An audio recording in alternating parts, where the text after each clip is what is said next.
Ntiwigeze wishimira ikamba canke agashimwa wahawe ka Miss Photogenique? Nta collaboration zigihari na Miss Burundi? Urashitse muri competition harageze ko banomina hanyuma wisanze mu kibanza ca Miss Photogenique. Wari witeze ko ico kibanza ari icawe? Photogenique, bon, c'est pas photogenique, oui, wow. Quand on a eu sans dire qu'on dit Miss mannequin photogenique, quoi, déjà mannequin, il y a une catégorie tandukanye. Il y a mannequin podium, mannequin photogenique. Il y a un vice menga. Still. Ndabaragize ku comment nyinshi cyane ati uyu ni wari kuba Miss Burundi. Warazakiriye, warazumvise. Kubwawe ubona koko kijya kibanza cyari cyo ciwawe? Bon, je nibaze yuko atakurongora kuva. Oh my god. Atakurongora kutava ku mana. Sinzi ko ataburongozi buva ku mana. Voilà. Rero Imana ibiretse bikabuko je numva ari sawa. Kuko no mu gusenga hariyo kunasanga bose ko rasenga man the crown is mine. Mugenje navuga Seigneur que ta volonté soit faite. Que mes décisions, mes choix zibe alignés à ta bonne volonté. Mvuye nari muri merci Seigneur ku byabaye. Umeze nka 5 minutes. Oya, arumva. Harimo ama exercice atandukanye. Wicaye kujya nyine? Oya. Non. Ijya ugu muri stati nayo. Oya, iye. Hariho ya meditation. Hariyo umuntu usanga mu buzima avuga jewe nta kintu na kimwe ciza kinshikira. Nibibazo gusa nta kintu na kimwe ciza. Aka exercice kugira ubitahure. Funga amazi. Twagina. Okay, kanura. Funga. Nyereka ngira ahantu wabonye couleur. Funga no bitrisha. Ngira ahantu hose woba wabonye couleur ya orange.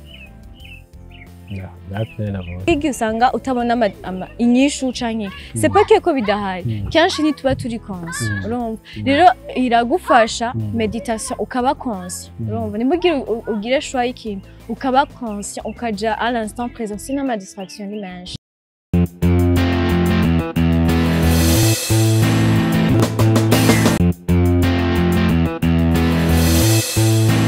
Yes, bakunze wa Open Mic. My name is Patrick. Ndi kumwe n'umwigeme umurundikazi ndakuramukije. Ndaramukije. Mwitwa bande? Mugisha Jennifer. Kandi bava ngo kwidondora. Ego. Ni Mugisha Jennifer. Mugisha Jennifer ninde muri rusange? Tutaramubona muri Miss Burundi. Murakoze. Mugisha Jennifer nkuko mwabivuze n'umwigeme w'umurundikazi w'imyaka 20.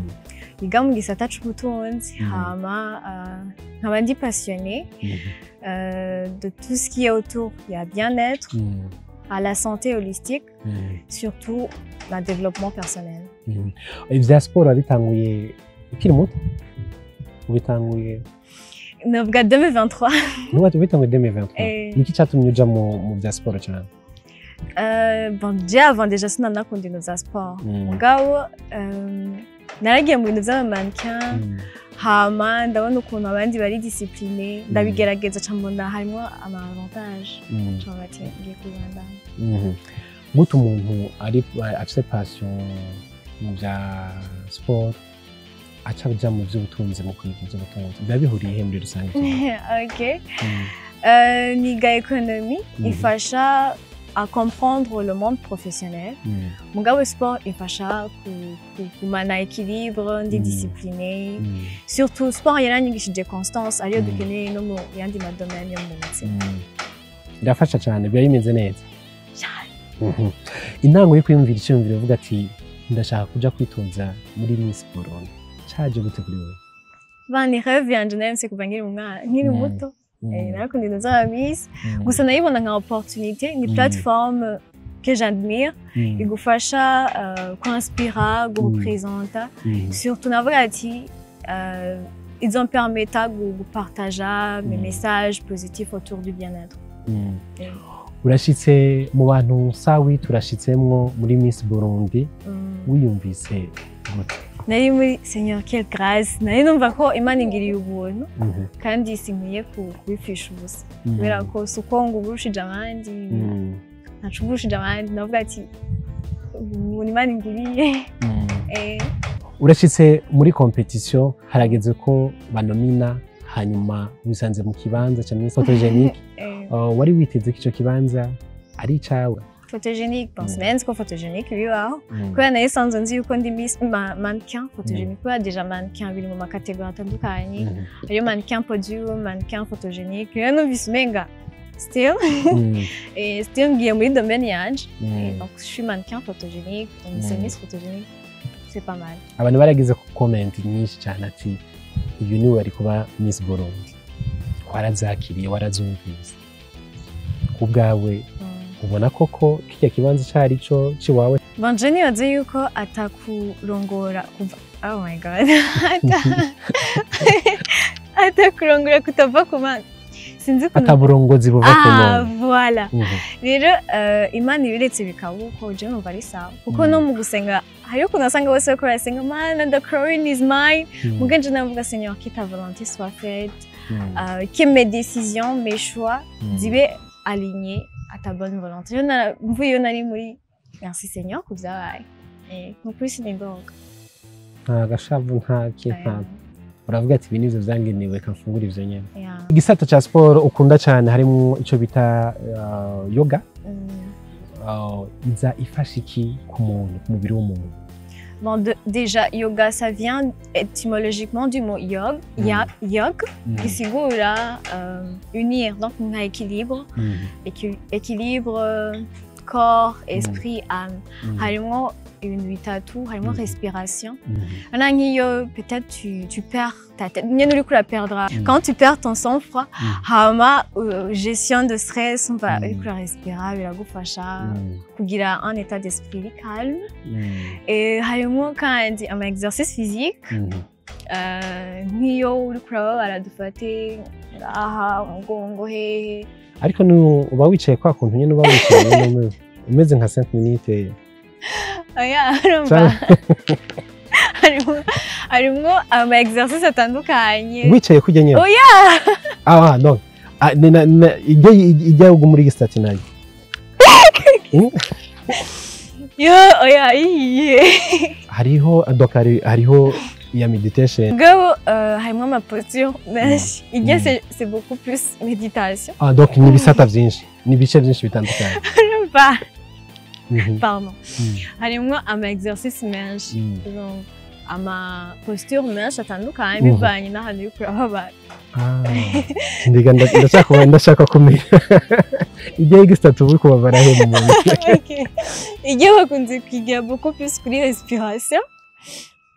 Urabona ko deja no mu gusenga turahumiriza kugira ngo ntusamaye nk'ubu utangiye gusenga ukacibona nk'akayabu hari akayabu ukacigenda iyo ukacikiva. C'est beaucoup plus urarondera juste posture uri confortable muri mugabo c'est juste nk'ugiye kubigira uryamye ariko usinzira kubera ko deja hari ama meditation guidée usanga harimo ka musique n'umuntu ariko arakugida peut-être hari ama meditation guidée atandukanye nk'ubu ufise you lack confidence rero ukeneye kuboosta confidence yawe ugasanga hariyo meditation guidée iri kuri ivyo sinzi bamushaka gutwe. Je ngasanga iyindi ni ya anxiété canke umva n'ibintu bitandukanye kandi bientôt nzoza ndashaka ama exercice nkayo comme ça vous allez bien comprendre.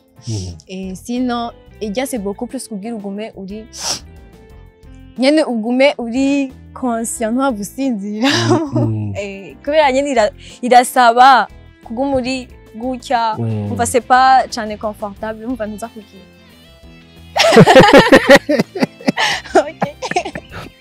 Donc ndako ndayumvira nzozo yinyigisha ariko ndakuja unyereke ico kintu ngene kimeze ariko tu biraza ko n'ivyumviro bigabanuka abana basi ivyumviro vyinshi nk'ubu deja dufate twagiye ufise ivyumviro bini negative dufate ukeneye gukora projet uguma wumva umenga ça va ok je trouve une idée. Hariyo umuntu usanga mu buzima avuga jewe nta kintu na kimwe ciza kinshikira ni ibibazo gusa nta kintu na kimwe ciza mu muryango n'ibibazo umva nta kintu na kimwe byose rero aka exercice kugira ubitahure funga amazi twagiye no ok kanura funga nyereka ngira ahantu wabonye couleur funga ntabutrishe ngira ahantu hose woba wabonye couleur ya orange Là, nabonye. ok rouge n'intebe wicaye ko ni rouge urabona ni bon urashobora kugira n'intebe wicaye ko ni ni rouge urumva c'est pas que mu buzima hari igihe usanga utabona inyishu canke c'est pas que ko bidahari kenshi ntituba turi consci urumva rero iragufasha meditation ukaba consci urumva nimugire ugire choix y'ikintu ukaba consci ukaja à l'instant présent sinon ma distraction ni menshi ukaja à l'instant présent amanuze ivyumviro binégatif bikavaho ukarespira ça aide c'est scientifiquement prouvé go respira nk'ubu uzobigerageze ufise pressure peut-être que uje kuri interview akazi ubigerageza canke iyindi ngorane hama ukacrea ivyumviro biri positive muri wewe uzoshimira uzakunguruka jewe rero nari canke komedita n'ingorane zimaze kugushikira canke je nari colérique nari colérique avec un ego comme ça rero byanangora ku dufate nk'ubuje ukamprovoka rero nari nkeneye naca sanga nanje nduzi rero nari nkeneye kuba urya muntu ego uraje nari mfise rêve yo kuba urya muntu umeze gutyo nca nabwira c'est bon est-ce qu'on peut parler ndakuzaniye amazi respire ni sawa turashobora kuvugana rero numva nkeneye kuba uwo muntu kubera ko uduzi naca nduzi kandi kenshi nareagisa nabi kuko hariho n'igihe nasanga namenye ibintu nyine nkareagisa nabi urumva rero niyo uba ufise raison kubera uko kuntu wareagishije n'abantu baza kuvuga ati kandi nk'abantu bameze gutyo kuri bari menace kuri société rero biraryoshe kugira un état d'esprit calme hari ico uteganya nk'ishure hari ico uteganya nko donc ari nka club canke ikindi kintu kugira ngo abantu bashobore kuja muri ico kintu voilà ndategekanya kuzocrea centre ipropose amathérapie atandukanye mugabo pour le moment kuba nyine sabije la chaîne YouTube naha tugize aha twicaye aha twicaye turashobora kuhasaba then suko tuza kwivugana kandi urana nka twica tugira en groupe kaza biraduga gutyo nyine tapi donc samedi tous les jours duhorera ngaha Kuye kuciye ubwenge cyane ego ça c'est une très bonne idée nzobikorera so ikintu cyo gukiriya channel ya YouTube uteganya iki utarahize ishure uretse ngiye byoshe kuri kuriga mugabo sobona ko deja YouTube umaze kugira nka visibility iki urahembwa kandi biraryoshe deja kumva nyene kuburi kuriga kandi financier ukura ba financièrement stable kana kuguma ubwira abavyeyi ishaka service ishaka biraryoshe vraiment kuguma widebrouiller je ndo umuntu kuguma yidebrouiller mutu je suis toujours déterminée kubera ko mbashaka base abavyeyi umve ko nanje reka contribuer muri iki biraryoshe donc mahera ya service canke iki mwagira muri abikindi mwagira je nimeze ti ahubwo nta kintu no bafasha mais sinon chaîne ya YouTube kandi birandyohera kuba utile kumva ko basi ndiko ndakontribuer mu kintu kabe gato mugabo hari umuntu yarari stressé yarari nawe nyene bimugora kujera iyo stress je naronsa aga solution reka ndamufasha so ndaza gusubira ku cha sport gusa kuko ukora utuntu twinshi tutunwe muri sport nabonye na karate sinzi na judo sinzi ko na catch zikora ntumbaze okay nize sport ukora zingana gute ndakunda marathon birandyohera kwiruka ndakunda natation vu que nsanzwe ndirimba rero biramfasha no kurimba birimo oya tuzibagire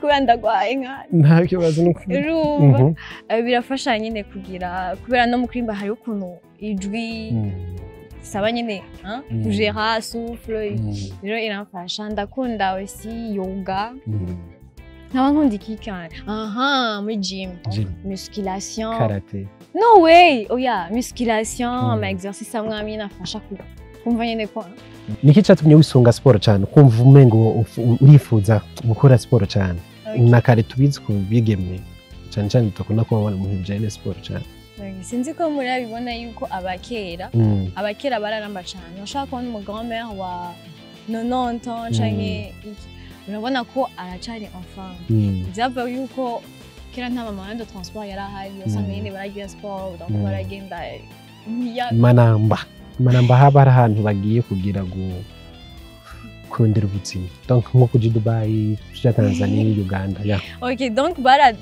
imisozi ibyaya ntumbaze gusa nyene baragira sport kandi barafungura ibintu bigize biri naturel rero wasanga bakomeye rero ugasanga ubu ariko none urayifungura none nawe ugasanga ubu dufungura ibintu biri ultra transformé birimwo ntuze chimique cyane wacura aba sédentarité nk'ubu ugasanga wiga ku ishure utaha 18h wiriwe wicaye wakonsoma ibintu byinshi nyine ugasanga abantu ntitubuja cyane urabikurikiza none mu byo gufungura cyane ahantu usanga wiga ku macem dress nawe urabibona ukuntu bimeze ukunda gufungura iki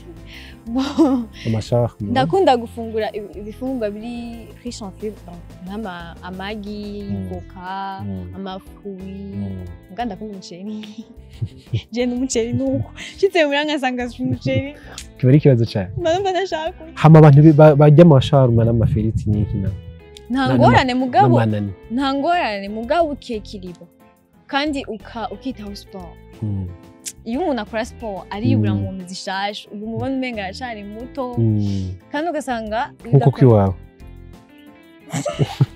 cyangwa urabesha imyaka muri minsi oya nukuri niyo bise cyangwa ugasanga umuntu agumana uburuhe badakora siporo nyine baisse ya productivité na prise de poids normale kandi humeur iyo umuntu adakora siporo usanga ama émotion négative c'est facile yuko usanga yama nko sport baryoye abari bon abameze neza cyane so ni abakobwa benshi no munsi usanga bari muhira atanakimwe ariko barakora benshi baragenda mu bintu bintazi bitabereye bagacamo amafaranga mu bintu biza bitameze neza niki bo bahanura mu rusange n'imigeme gukora okay cyambere numva no basengera kuko kenshi shetani aracana guprofitira muri iyo nzira kandi benshi hariyo n'ababijamo hajya nturi mu prophète come on oya sinu prophète mugabe benshi ntibabijamo kubera bari babishaka hari usanga situation irabimutumye abijamo nawe ntiyarabikunze hama maze kujamwo rimwe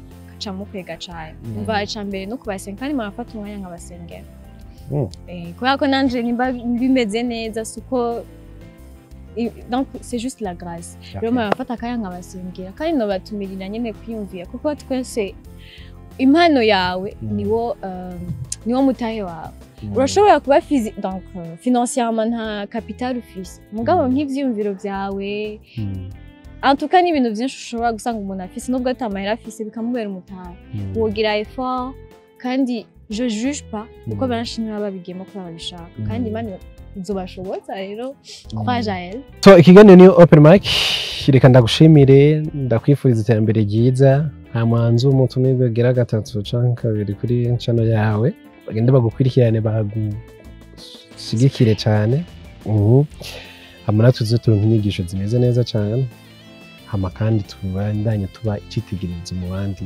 bantu murakoze asante.